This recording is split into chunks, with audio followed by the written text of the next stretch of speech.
Dengan dari Bang Andi saya langsung ke Mas Suryo. Ya, apa? Mas Roy Suryo, kenapa pingin mendowngrade Pak Jokowi? Apa alasannya? Anda dapat apa? Enggak ada, nggak usah di downgrade aja tuh downgrade sendiri, ya. Jadi nggak usah di downgrade. Tadi kata soal pembangunan, pembangunan apa? Rakyat dapat apa dengan utangan, dengan tol yang mahal itu? Nggak dapat apa-apa. Jadi itu pun masih dipertanyakan ya, klaim-klaim soal itu. Dan kita nggak usah mengklaim lah, tol itu miliknya tol Jokowi atau apa. Tol itu tol milik Indonesia.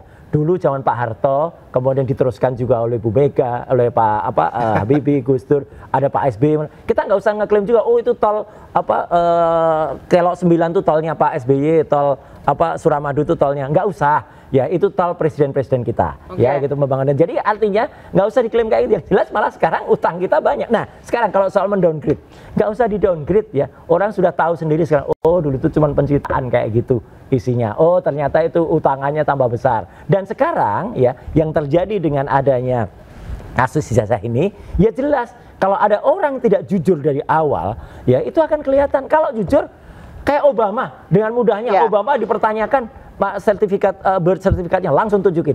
Sampai sekarang orang Indonesia siapa contohnya? Muhammad Hatta, itu ada dalam buku kami, ya ada dalam buku Jokowi White Paper. Sampai dengan sekarang ijazah Bung Hatta itu masih replikanya ditampilkan di University of Erasmus yang ada di Rotterdam. Bangga Mbak kita, wah pres kita dulu pernah. Ini mana ada, UGM pun nggak bangga dengan Jokowi, nggak ada peninggalan Jokowi itu di UGM. Pak Sarjito ada, ya Pak Darsono ada. Pak Darsono itu Insinyur Teknik Pertama, Pak Sarjito itu rektor yang sekarang jadi nama rumah sakit. Banyak gitu, Pak Herman Yohanes ada gitu. Jadi sekarang kan kelihatan kan kalau itu nggak jujur dari awal, udah kelihatan gampang kok Mbak.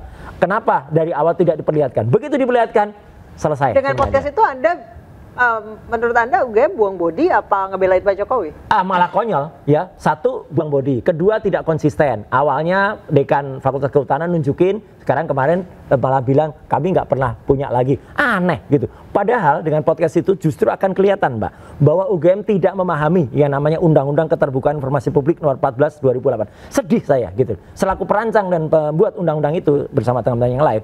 Aduh ini kampus saya kepala nggak main. Dulu benar. Dia tahu yang mana hak publik, yang mana hak private. Tapi sekarang malah dicampur adukkan semuanya private. Dan semua sekarang. Kenapa itu alasannya menurut Anda? Ya ada yang ditutup-tutupi, ada yang tidak transparan, ada yang tidak ingin kepalsuannya terbongkar. Udah jelas kalau itu. Andi silakan. Ya kalau kita lihat itu bolak-balik ya memang begitulah pembenaran dari argumen-argumen dari Mas Roy, detektif partikelir Suryo. Kan begitu. Bisa aja.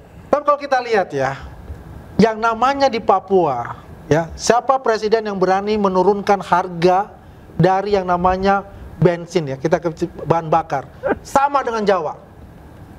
Semua dirasakan oleh masyarakat Papua, dirasakan juga dari semua masyarakat yang ada di Indonesia bagian timur.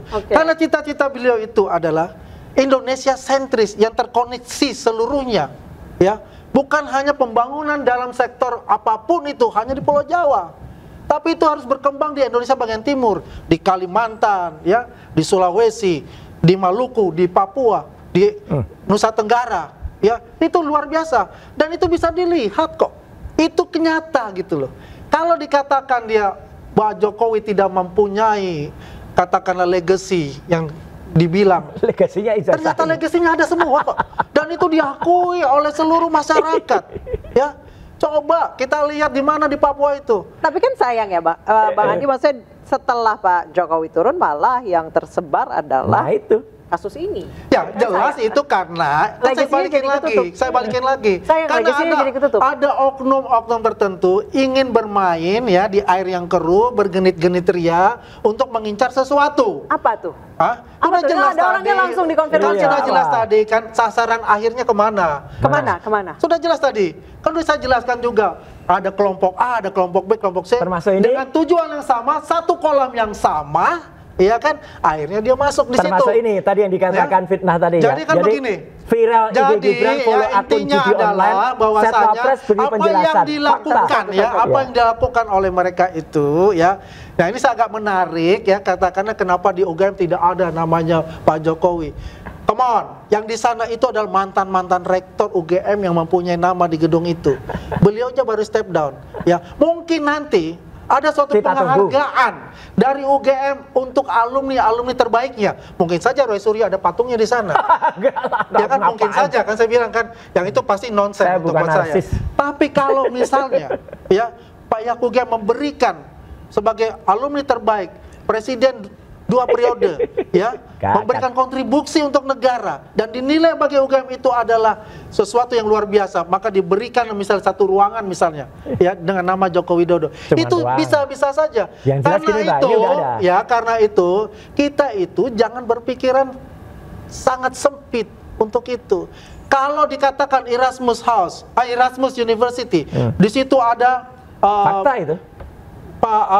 Bung Hatta dia punya wajar. Karena apa? Erasmus House itu bangga karena di situ ada ya the founding father Indonesia. Ketika negara ya dari kerajaan Belanda itu dengan jajahannya dan dia merdeka, ada salah satu founding fathernya adalah alumni dari Erasmus House. Ini juga akan terjadi ya dengan nanti UGM. Bukan sekarang langsung ujuk-ujuk bikin, enggak, karena semuanya itu melalui proses. Oke, baik. Gini, Silakan. satu, ya saya ingin jawab tadi yang katanya itu bohong. Nih jelas betul nih di Detik ya.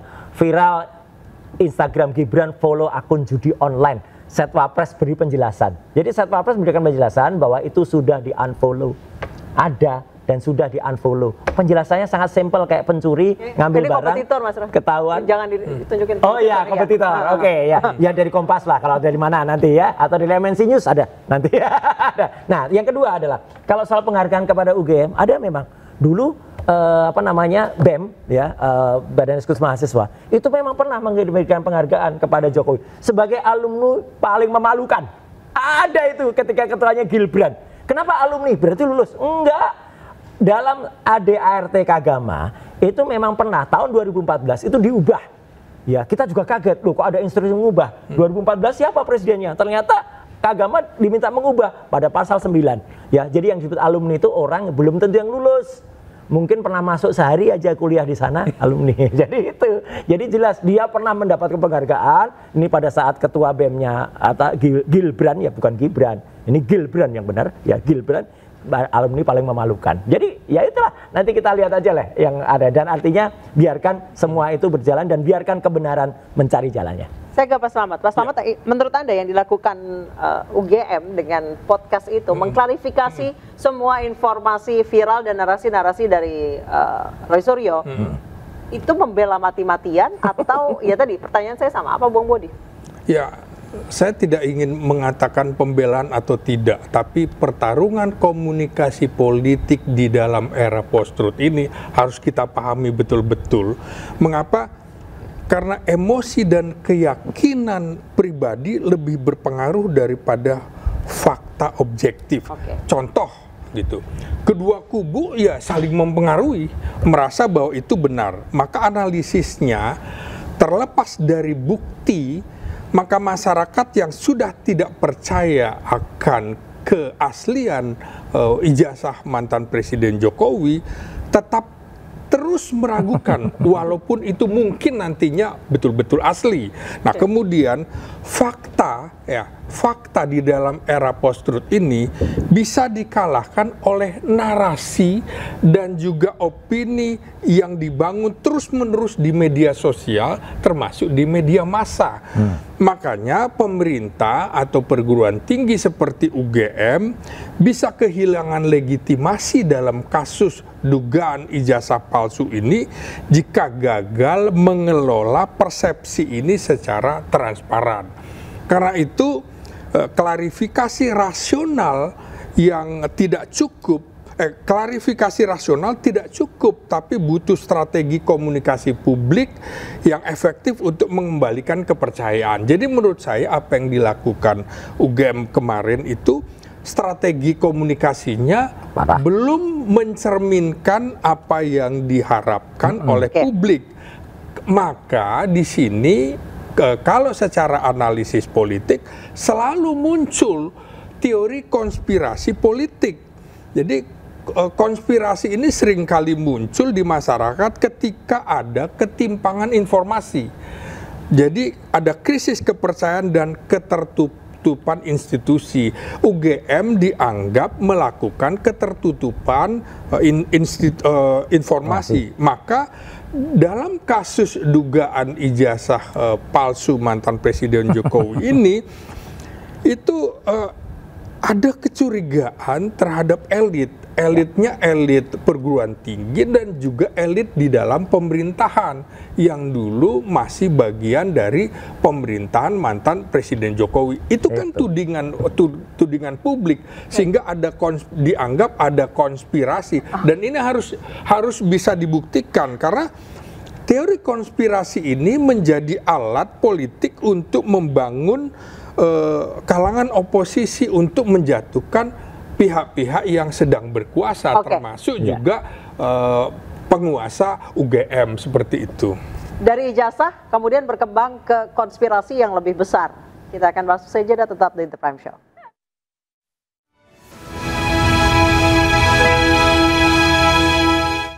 Tidak semua air itu aqua. Yang dipilih dari sumber air di gunung terlindungi, disaring